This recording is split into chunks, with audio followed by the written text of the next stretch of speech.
আমাদের এখানে আরো উপস্থিত আছেন রেজা, যিনি দীর্ঘদিন যাবত আমাদের সাথে যুবদল করেন।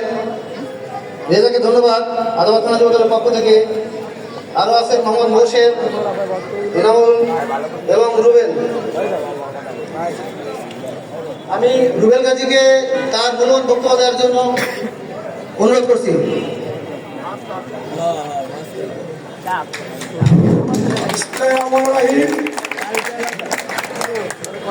বাংলাদেশ জাতীয়তাবাদী যুবদল ঢাকা মহানগর উত্তর আওতাধীন আদালত থানা ৩০ নং ওয়ার্ডের কর্মী সম্মেলনের আজকে সভার প্রধান অতিথি রাজপথের লড়াকা সৈনিক ঢাকা মহানগর উত্তর যুবদলের সংগ্রামী সদস্য সচিব সাজ্জাদুল মিরাজ ভাই। আরও উপস্থিত আছেন ঢাকা মহানগর উত্তর যুবদলের সিনিয়র যুগ্ম আহ্বায়ক মনিরুল ইসলাম স্বপন ভাই সহ আদালত থানা সিনিয়র ও ৩০ নং ওয়ার্ডে আমার সহযোগিতা ভাই বোনেরা, আসসালামু আলাইকুম। আমি শুধু দুই চারটা কথা বলবো। আমি এই আদালতের রাজনীতি দেখছি, যখন এই মনিরুল ইসলাম স্বপন ভাই ছিল অবরোধের সময় একটা মোহাম্মদপুরের মিছিলের জন্য এই শরীফুদ্দিন জেলবাড়িতে ৭ দিনের জেলে ছিল। ওই মিছিলে যাওয়ার সময় ৫ জন লোক পাইনি, মনিরুল ইসলাম স্বপন ভাই ছিল। এখন একজনে দেখি ৫০ জন ৬০ জন ১০০ জনের সরাউন দেয়। এরা কোথা থেকে এলো? আমরা তখন আন্দোলনের সময় পাই নাই। তাই আমি এই হাইব্রিড গুলোতে যাতে কোনো আমাদের দলের ভিতরে এই হাইব্রিড যেন বাধা না পারে, এই জন্য মহানগর নেতৃবৃন্দের কাছে আমার আবেদন রাখবো। ছোট্ট একটা ঘটনা বলি। গতকালকে একটা কাহিনী, আমি এই জায়গায় চা আসতে বসছি, আমার সিনিয়র নেতৃবৃন্দ ছিল।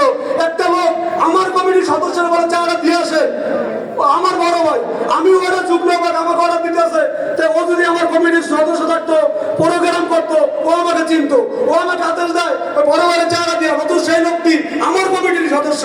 এই হলো আমাদের দলের অবস্থা। তাই আমি মহানগর দৃষ্টি আকর্ষণ করছি, আপনারা এদিকে সবাই থাকবেন, কোনো হাইব্রিড যেন দলে আর আসতে না পারে। যারা রাজপথের সৈনিক তাদেরকে যেন মূল্যায়ন করা যায়। আমি এই দলের সাথে ২০০৩ সাল থেকে অন্তর্ভুক্ত। আমি বরিশাল মেহেন্দিগঞ্জ জাঙ্গালী যুবদলের সাংবাদিক সমাজের দায়িত্ব পালন করছি। আমার কেরানীগঞ্জ একটা বিজনেস ছিল, আমার ব্যবসা বাণিজ্য ২০১৭ সালে দখল করে নিয়ে আমাকে পুলিশে ধরে যায়। আমি জেল খেতে বের হয়ে আমি এই এলাকায় কিভাবে জীবনযাপন করছি, ঠিক আছে, এই এলাকায় কিভাবে সবাই। তাই আমি মহানগরের জন্য বলবো যে কোনো হাইব্রিডের জন্য এই দলে জায়গা না পায়। এই বলে আমার বক্তব্য শেষ করছি। বাংলাদেশ জিন্দাবাদ।